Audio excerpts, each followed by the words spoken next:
Today we're breaking down a powerful interview with Tom Lee, who just made a bold call on the market.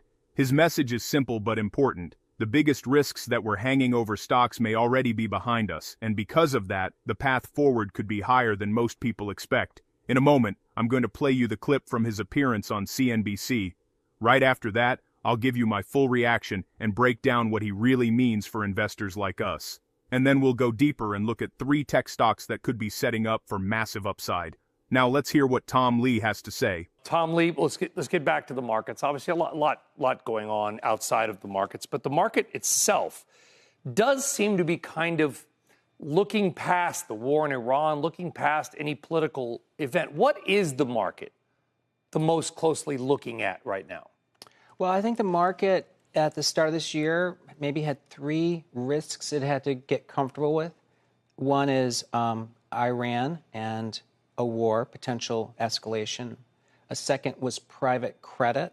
And the third is a new Fed chair. And what we've seen, I think, is that we've come out the other side of this Iran war with the economy showing remarkable strength. In fact, earnings estimates have been going up. So I think we passed that test. And I think the underwriting for the private credit looks better than expected. I think that's why IGV is rebounding. And so I think the upside... What is IGB? Oh, sorry, the software ETF. Okay. Because that fell all the way down to 72. It's back to 85. And so a lot of private credit loans were tied to software. I think that is looking less of a structural problem. And so to me, this means, I think for stocks for the year, the upside case is strengthening. I think S&P above 7,700 is very probable. What other are the kind of planks that feed into or build into that? Well, I think one is earnings estimates are higher. And now we're seeing AI, I think, deliver productivity. And, earlier on CNBC, Torsten was talking about how there is the positive case for AI, which is, business growth and company formation. And I think risk premia later this year drops because if we settle the issue in the Middle East, you're taking out, hostile oil premium that's been priced in oil for a long time. So I think that allows markets to lift higher. Oil is still at $95. I think, and I tweeted out this morning that the market was kind of in the settle-in mode. I think that oil hasn't moved really in a week or two. We're kind of now in this sort of stasis, if you will, with regards to that, because I think you said on this program a couple of weeks ago that the war was the most important thing in the short term. What are the 2 possible outcomes for the markets vis-a-vis Iran? Best case, worst case? Yeah, and these are pretty big. Yes, they are. It's on 2 very far sides. I think one is an extended war, and therefore it's a mirage that oil prices are low because now we're going to have a drawdown in inventory and lost production. And so I think price for all petroleum products jumps dramatically. And then that puts a lot of global growth at risk. The other side is the war is resolved quickly, and that's through all the combination of pressures. I think the market is betting on a shorter war at the moment. So a lot of the times, the recent years, we've talked about stocks and bonds, but the strong performance of commodities has Michael Hartnett, Bank of America's chief investment strategist, saying a better portfolio positioning right now would be what he calls the sleep like a baby portfolio. He says it's an equal weight allocation across stocks, bonds, cash, and commodities. According to Hartnett, this 4-way split is having its best year since 1933 and delivering one of its largest relative wins ever versus the traditional 60-40. Now, we all know every strategy can have a good year. It's like a broken clock, right? But is this a working clock that people should think about this kind of allocation and sticking with it? I mean, there's a lot of logic to that because, one, we know that gold's been a really good total return performer. And so I think gold should sit in portfolios, which probably sits in commodities along with crypto.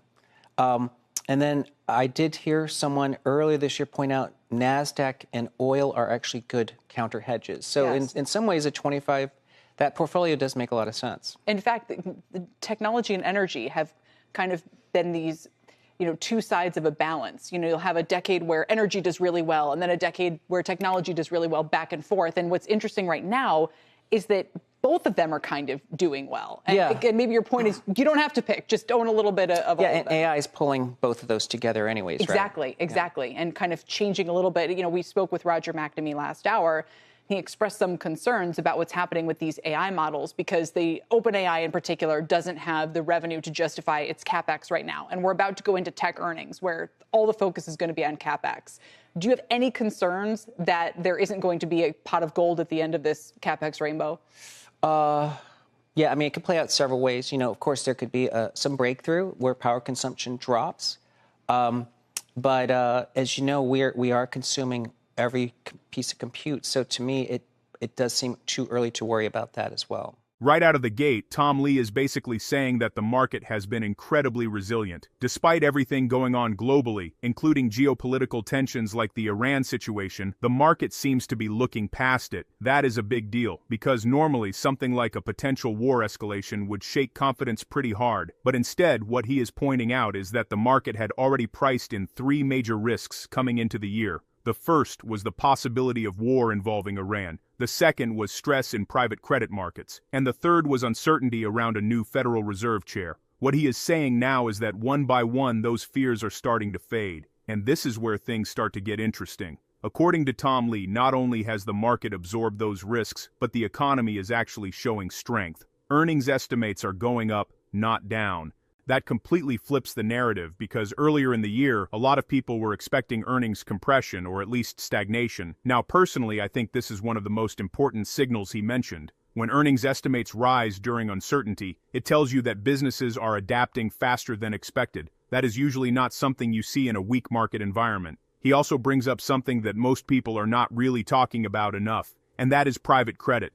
There were real concerns that private credit exposure, especially tied to tech and software companies, could create a structural problem. But instead, he points out that the rebound in the software ETF shows that those fears might have been overstated. 6. What he is basically implying is that the system bent but did not break. And when that happens, markets tend to move higher because worst-case scenarios get priced out. That is why he makes a bold call here. He says the upside case for stocks is strengthening and even suggests the S&P 500 could move above 7,700. That is not a small prediction. That is a major bullish stance. Now, whether you agree with that exact number or not, the logic behind it is what matters. He builds it on a few pillars. First, rising earnings. Second, AI-driven productivity. And third, declining risk premiums if geopolitical tensions ease. And this is where AI comes into play in a much deeper way than just hype.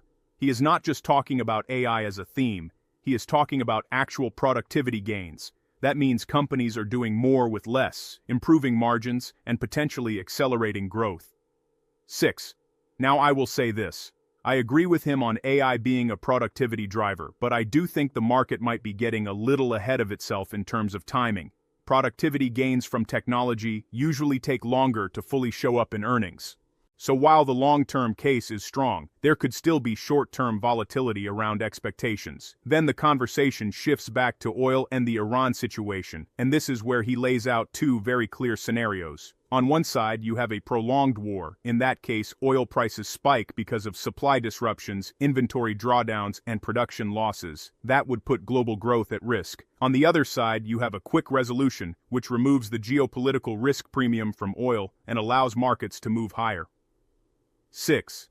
And according to Tom Lee, the market right now is leaning toward the second scenario. It is betting that things will resolve faster rather than escalate. Now here is my take. Markets have a tendency to be overly optimistic when it comes to geopolitical risks until they are not. So while the current pricing might reflect a shorter conflict, that can change very quickly if new information comes in.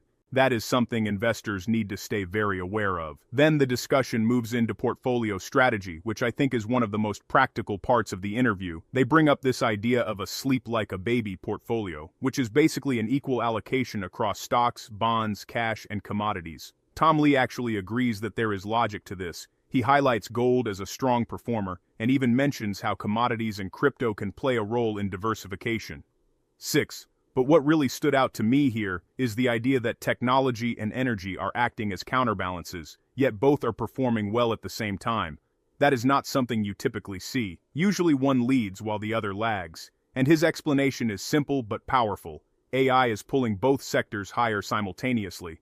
Technology benefits directly from AI innovation, while energy benefits from the massive power demand needed to run AI infrastructure. That connection right there is something I think a lot of investors are still underestimating. The AI boom is not just a tech story, it is an energy story too. Then the conversation shifts into a more cautious tone when they bring up concerns about AI spending, especially around companies like OpenAI. The concern is that these companies are spending massive amounts on infrastructure, but the revenue is not yet catching up. And this is where things get real. Because this is the classic question in every tech cycle. Is there actually a pot of gold at the end of all this spending? Tom Lee acknowledges that it could play out in different ways, and this is where I think investors need to be balanced. Yes, AI has massive potential, but if the monetization lags too much behind the investment, that can create pressure on valuations. So overall, what you are getting from this interview is a cautiously bullish outlook. The risks that once scared the market are fading, earnings are improving. AI is becoming a real economic force, but at the same time, there are still uncertainties, especially around geopolitics and whether AI spending will fully pay off. And that mix right there is what makes this market so interesting. It is not a straight-up bull run with no worries. It is a market climbing while constantly questioning itself. Now let's dive in and break down 3 tech stocks that are quietly positioning themselves to dominate the next wave of computing, and most investors still have not fully priced in what is coming. Let's start with the first stock. The first company is Advanced Micro Devices, ticker symbol AMD. Now before we even get into numbers, you have to understand why this business matters right now. AMD is not just another chip company. It sits right in the middle of one of the most important shifts happening in technology today, and that is the explosion in demand for high-performance computing driven by artificial intelligence, cloud computing, and data-intensive workloads. What makes AMD so interesting is how it has transformed itself over the last several years. This is a company that was once seen as an underdog, constantly playing catch-up. But today, it is a serious force in both CPUs and GPUs, and it is directly benefiting from the same secular tailwinds that are driving the entire AI revolution forward. When companies are building data centers, training AI models, or scaling cloud infrastructure, they need powerful and efficient chips. That is exactly where AMD comes in. Its products are designed to handle massive computational workloads, and demand for those capabilities is growing at an incredible pace. Now here is where things start to get really compelling. AMD has been aggressively expanding its data center business, and that segment has become one of the key drivers of its growth. Data centers are not just a nice-to-have part of the business anymore, they are becoming the core engine. And as more companies invest in AI and cloud infrastructure, that demand is only expected to increase. At the same time, AMD has been gaining market share in areas where competition used to dominate. That is a big deal because market share gains in semiconductors often translate into long-term revenue expansion and stronger pricing power. But let's talk about the bigger picture. We are entering a phase where computing power is becoming one of the most valuable resources in the global economy. Every industry is becoming more data-driven. Every company wants to leverage AI, and all of that requires hardware, not just any hardware, but high-performance chips that can process massive amounts of information quickly and efficiently. AMD is positioned right at the center of that demand curve. Now, from a financial perspective, what makes this story even stronger is that growth is not just theoretical. The company has been delivering real results. Revenue growth in its key segments has been supported by increasing adoption of its products in data centers and enterprise environments. And when you look at the long-term trajectory, this is not a one-year story. This is a multi-year trend. As AI workloads continue to expand and cloud providers scale their infrastructure, AMD stands to benefit from sustained demand. Here is something I want you to think about. When you invest in a company like AMD, you are not just betting on one product cycle. You are betting on the continued expansion of computing demand globally. And right now, that demand is accelerating, not slowing down. Another key advantage AMD has is its ability to innovate. In the semiconductor space, staying competitive requires constant improvement in performance, efficiency, and cost. AMD has shown that it can execute on that front. It has been able to bring competitive products to market and challenge established players in meaningful ways. That kind of execution matters because it builds credibility with customers and partners. When large enterprises and cloud providers choose a chip supplier, they are making long-term decisions.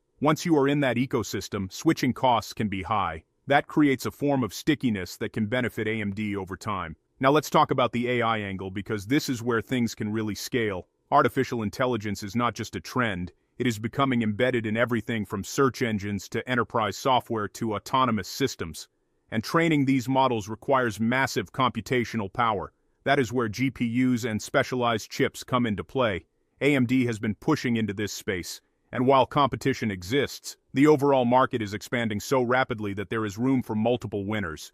The key is execution and the ability to deliver performance at scale. From my perspective, this is one of the most important points in the entire thesis. You do not need AMD to dominate the entire market to see significant upside. Even capturing a meaningful share of a rapidly growing market can drive strong revenue growth and valuation expansion, and that is exactly the kind of asymmetric opportunity long-term investors look for. Now let's zoom out for a second. If you think about where technology is heading over the next decade, you see a few major themes. AI everywhere, cloud computing becoming even more dominant, data generation increasing exponentially, and all of that requires more processing power. AMD is directly tied to those themes. So the question becomes, is the market fully pricing in that future growth? In my opinion, not completely. There is still a tendency for investors to underestimate how quickly demand for high-performance computing can scale when new technologies reach critical adoption points. We have seen this before with cloud computing. We are seeing it again with AI. And companies that provide the infrastructure for these shifts tend to benefit the most. Another thing worth mentioning is how AMD fits into the broader ecosystem. It is not operating in isolation. Its chips are used by some of the largest and most influential technology platforms in the world. That creates a network effect where growth in those platforms indirectly supports demand for AMD's products. And as those platforms expand their capabilities, they often require more advanced hardware, which plays right into AMD's strengths. Now let me give you my personal take here. I think AMD represents a very interesting balance between growth and execution. It is not a speculative early-stage company, it has a proven track record. At the same time, it is still positioned in a high-growth segment of the market. That combination is rare. You get exposure to major secular trends like AI and cloud computing, but with a company that has already demonstrated its ability to compete and grow. Of course, no investment is without risk. The semiconductor industry is highly competitive.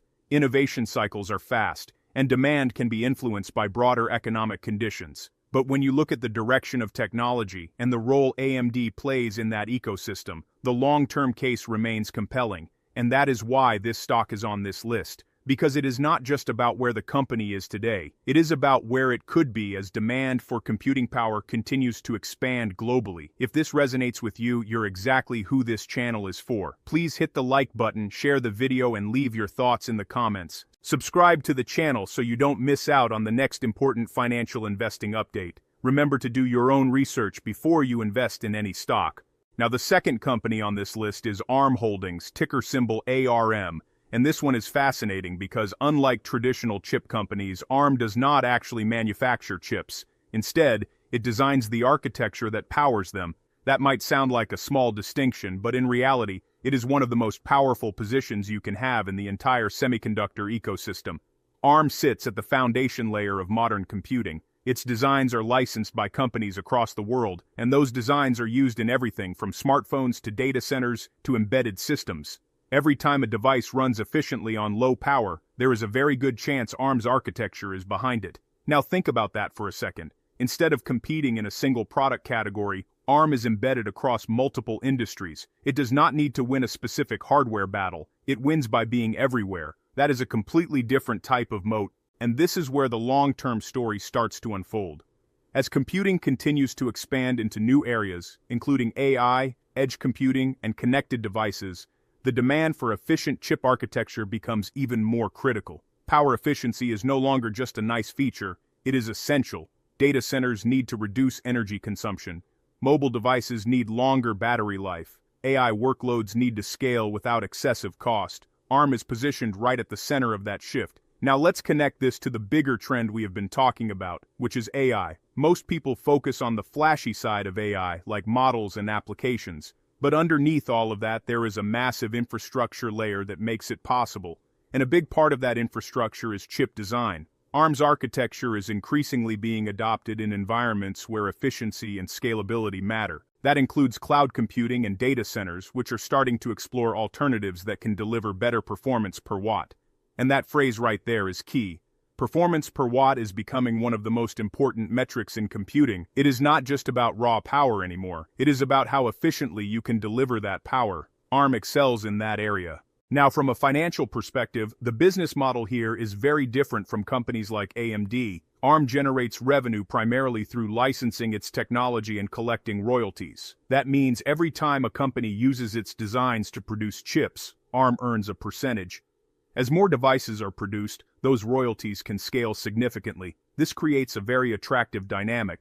Instead of relying solely on selling products, ARM benefits from the growth of its entire ecosystem. The more its designs are adopted, the more revenue it can generate over time. And here is where things get really interesting. As new markets emerge, such as AI-driven devices and next-generation data centers, ARM has the opportunity to expand its footprint even further. Each new adoption point becomes another stream of potential royalty revenue. From my perspective, this is one of the most underappreciated aspects of the business. Investors often focus on short-term revenue growth, but with ARM, you have to think in terms of long-term ecosystem expansion.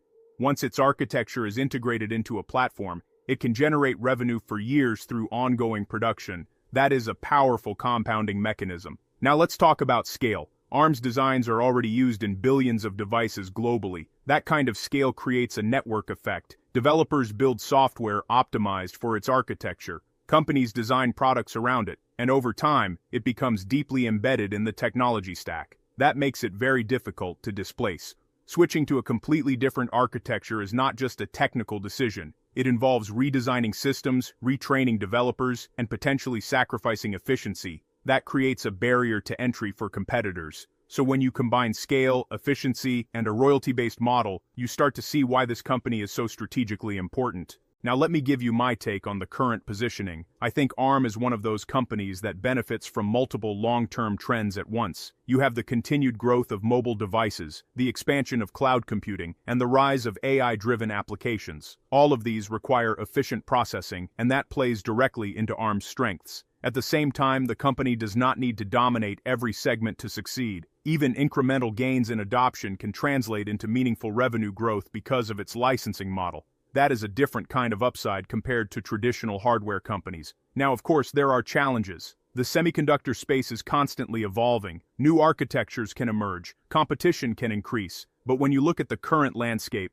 ARM has a strong position that is supported by years of development and widespread adoption, and that gives it a solid foundation to build on. Another angle to consider is how ARM fits into the broader shift toward energy-efficient computing. As data centers consume more power, there is increasing pressure to optimize energy usage.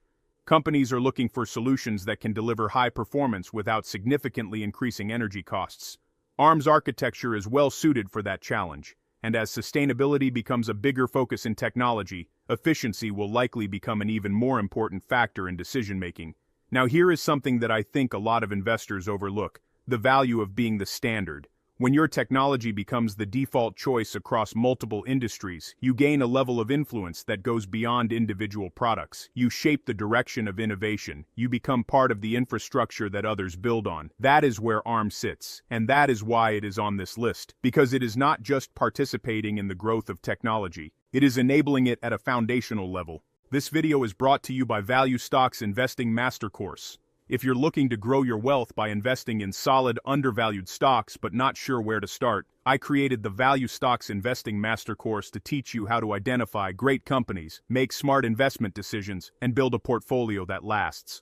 Click the link in the description and pinned comments to get the course today and take control of your financial future. Now the third and final company on this list is Applied Digital, ticker symbol APLD. And this is where things start to get really interesting, because while the first two companies sit on the chip and architecture side of the equation, Applied Digital is focused on something just as critical, and that is the infrastructure that actually powers all of it. You can have the best chips in the world and the most efficient architectures ever designed, but without the physical infrastructure to run those workloads, none of it matters. That is exactly the layer Applied Digital is targeting. This company is building and operating next-generation data centers designed specifically for high-performance computing workloads. And when we talk about high-performance computing, we are talking about AI, machine learning, cloud services, and massive data processing. These are not your traditional data centers. These are specialized environments optimized for speed, scale, and energy efficiency. Now step back and think about the direction of the world for a moment. Every major trend in technology right now points toward one thing, which is more data and more computation. AI models are getting larger. Cloud adoption is expanding. Enterprises are digitizing operations at a rapid pace. All of that requires infrastructure, not just software. And here is the key insight. Infrastructure is often where the real bottlenecks appear. When demand for computing power surges, it is not just about having the chips. It is about having the facilities, the energy capacity, and the cooling systems to support them. That is a massive challenge, and it is exactly where Applied Digital is positioning itself. According to the data tied to this company, Applied Digital has been actively expanding its data center footprint, focusing on locations that can support high-density computing. That includes access to reliable and cost-effective energy, which is becoming one of the most important factors in scaling AI infrastructure. Because here is the reality. Running advanced computing workloads consumes an enormous amount of power. As demand increases, energy becomes a constraint. Companies that can secure and efficiently use energy resources have a significant advantage. Applied Digital is leaning into that advantage. Now, from a financial perspective, what makes this story compelling is the growth trajectory. The company has been increasing its capacity and attracting customers that need large-scale computing solutions. As more organizations look to outsource or expand their infrastructure, demand for specialized data center providers is expected to grow. And this is not just a short-term spike. This is a structural shift in how computing is delivered. Instead of building everything in-house, many companies are turning to partners that can provide scalable infrastructure. That allows them to focus on their core business while still accessing the computing power they need.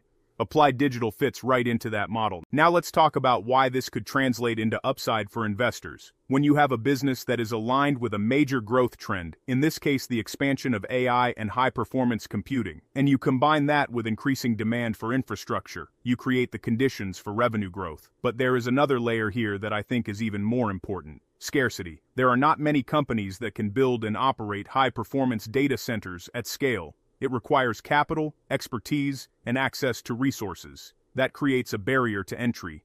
And when you have limited supply and growing demand, pricing power can follow. That is something investors should pay close attention to. Now let me give you my perspective on this company because this is where things get a bit more nuanced. Compared to the other two stocks we discussed, Applied Digital is earlier in its growth journey. That can mean higher potential upside, but it can also come with higher risk. Execution becomes critical. The company needs to continue expanding its capacity, securing customers and managing costs effectively. But if it executes well, the opportunity could be significant, because it is not just riding the AI wave. It is building the infrastructure that allows that wave to exist, and that is a powerful position. Another thing to consider is how this company complements the other two stocks we talked about. AMD provides the processing power. ARM provides the architecture. Applied Digital provides the infrastructure. Together they represent different layers of the same ecosystem, and that is why I think looking at them as a group can give you a more complete picture of where technology is heading. Now here is something I want you to think about. As AI adoption accelerates, which part of the value chain captures the most value? Is it the companies designing the chips, the ones creating the architecture, or the ones building the infrastructure? The answer is not always obvious, and it can change over time, but what we do know is that all three layers are essential, and companies operating in those layers have the potential to benefit as demand continues to grow. Now before we wrap this up, let me ask you a question. Out of these three companies, which one do you think has the strongest long-term advantage? Is it AMD with its growing presence in high-performance chips, ARM with its dominant architecture and royalty model, or Applied Digital with its focus on infrastructure and energy-efficient data centers? I want to hear your thoughts in the comments because this is where different perspectives can really add value. If you want exclusive stock tips, in-depth analysis, real-time trade alerts, and free investing guides, join the Stocks Galore Patreon today and take your investing game to the next level. Our members get full in-depth analysis on most of the stocks mentioned here. Head over to patreon.com/stocksgalore and become part of our growing community of smart investors. Link is in the description. Do not forget to like the video, share your thoughts in the comments, and subscribe so you do not miss the next important investing update. Thanks for watching, and I will see you in the next one.